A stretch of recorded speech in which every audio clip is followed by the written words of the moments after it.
Okay, so my name's Adrian. I'm going to show you some of the fittings that we've got in this Cheyenne. This is where you'll find the Truma boiler. So this is what we call the Ultrastore boiler. You're storing water in there. It's a hot water tank basically, and you can heat that water either off gas or mains.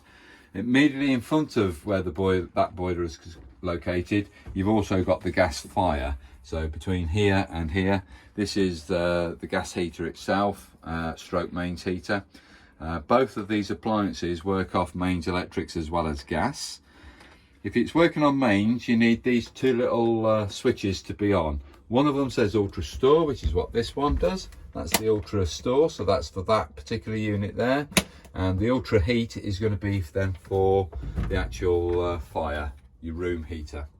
All right, so with those on already, then that allows us to use further supplies within the motorhome, i.e. other switches. That's just a board that goes over the top in the wardrobe just to disguise where those appliances have been installed. And the area we're now coming to is immediately above the door. Forgive me for just squeezing through. So this one again is saying Ultrastore, so that is the water heater, and that one's saying Ultraheat, so that's going to be the room heater. And this is opposites to what you think. So this is gas in its operation, that one is mains in its operation. So that will say, I hope on here somewhere 230 volts, which it does, and this gives a little bit of a gas flame, which it does. Okay, so when you want to turn the water heater on to work off gas, you just rotate this silver dial on the outer edge, the ring on the outside, and you see you can get a green light on there.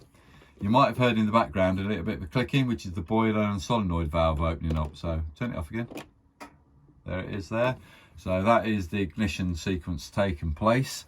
And what we've got then is a dial, a smoke coloured dial on the inside, which allows you to vary the water temperature in the boiler itself.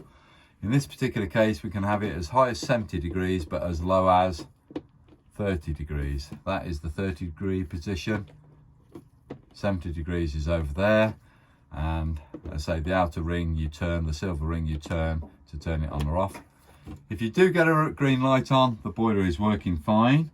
If you do get a green and red light come on, that'll be below each other. There's the green, the red will be about here. It's telling you it's failed. So it's failed to ignite the system for some reason. It could be that this takes 10 seconds to try and ignite. And if you haven't cleared all the air out the system and got the gas through to the boiler, it will go into a lockdown. But there's several reasons why you can get locked down. So let me just explain what they are. So to explain a little bit on why we can get failure when we come to ignite the system on the boiler, that's the Ultrastore boiler. I say green and red lights are showing.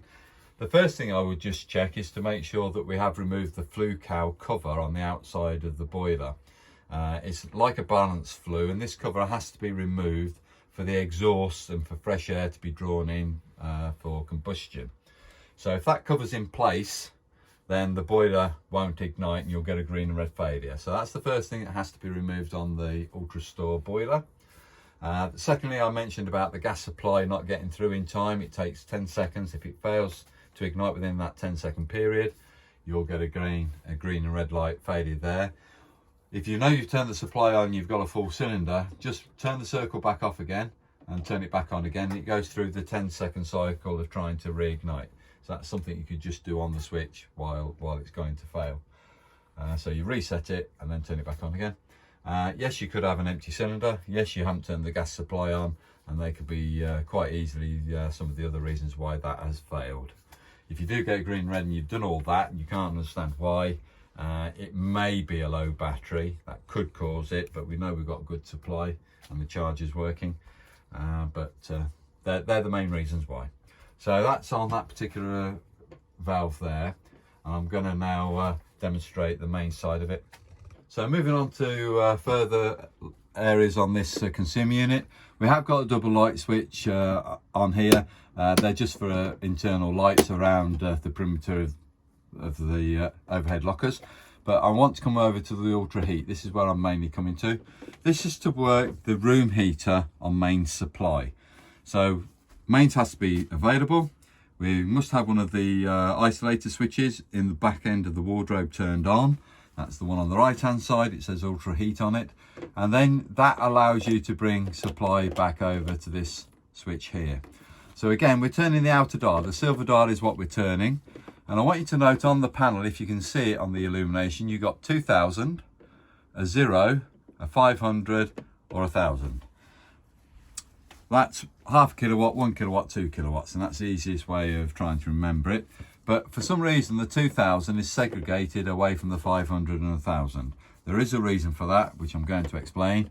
But let's just get the boiler up and running. All that we do is turn the outer ring. Now at the moment, I've turned it to half a kilowatt. And if I'm quiet, don't know if the camera's picking that up, but there's a little click on the thermostat. So this is a room thermostat. So that's what you're doing on the main side of stuff. So this is mains electrics, as I say. I can do the same on 1000, and the thermostat clicks in and out in exactly the same position, but don't worry too much about that. When I come to 2000, which is going in the upward direction from 0, I'm going in an upward direction, as you can see. Imagine it's on at the moment. I have turned it off. I'm just going to come across back over to the boiler, or to the room heater rather. When I've got it on 2000 up here, I must have the blown air working with it in conjunction. So on the gasifier, we've got the gas system over here. This is the blown air control, and basically on the selector dial, which is the switch on the front face of the fascia, move it to the automatic. Rotate the valve, the speed up to number 5.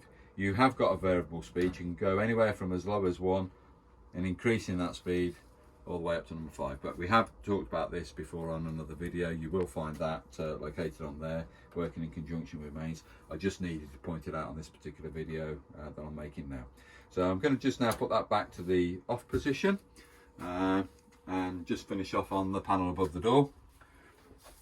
So when we rotate the dial, you see you have got a green light that comes on.